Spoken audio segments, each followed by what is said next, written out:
ആകാശത്ത് നിന്ന് നിലാവിൻ്റെ വെളുത്ത പൂക്കുകൾ സഹസ്രകോടി ആരോ അരിവിതറിയതുപോലെ കണ്ണറ്റാ ദൂരം വരെ നീണ്ടുകിടക്കുന്ന ശുഭ്രതാവള്യ കടലലകൾക്ക് മുകളിൽ അഭിനന്ദനായ സയ്യിദുൽ ഉലമയുടെ അധ്യക്ഷ പ്രസംഗം നടക്കാൻ പോവുകയാണ്.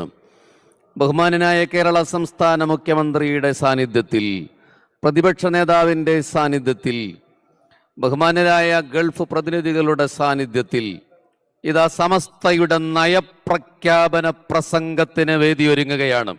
ഇതൊരു ചരിത്ര നിമിഷമാണ്. 1 നൂറ്റാണ്ട് നീണ്ട സേവനഗാഥയെ സമൂഹ മനസ്സുകളിലേക്ക് വീണ്ടും ഉയർത്തിപ്പിടിക്കുന്ന അഭിമാന നിമിഷം. സമസ്ത കേരള ജമിയത്തുൽ ഉലമ ഒരു സംഘടനയുടെ പേരല്ല, വിശ്വാസത്തിൻ്റെയും വിജ്ഞാനത്തിൻ്റെയും സാമൂഹിക ഐക്യത്തിൻ്റെയും ആത്മാവാണ്.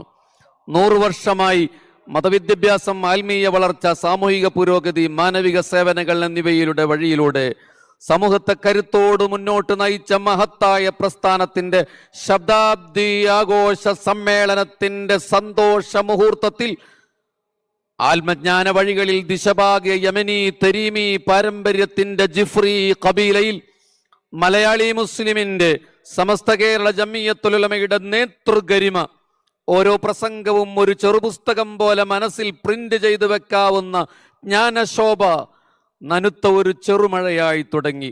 പിന്നെ ഏതാത്മാശയങ്ങളുടെ പെരുമഴയായി മാറുന്ന ആദർശ പ്രചോദിതമായ അധ്യക്ഷ പ്രസംഗമിത ഈ ജനസഹസ്രത്തിനു മുന്നിൽ മഹാനായ സയ്യിദുൽ ഉലമ സയ്യിദ് മുഹമ്മദ് ജിഫ്രി മുത്തുക്കോയ തങ്ങൾ നിർവഹിക്കുകയാണ്. ആദരപൂർവ്വം ക്ഷണിക്കുന്നു.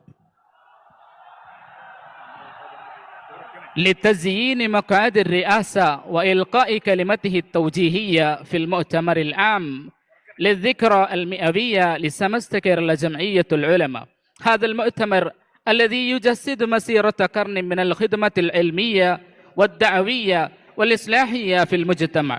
ندعو بكل تقدير واحترام رئيس سمست كيرلا جمعية العلماء سيدنا ومرشدنا سيد جفري متكوية تنغل مد ظله العالي للتفضل إلى المنصة والتشريف الحضور بكلماته التوجيهية ودعائه المبارك.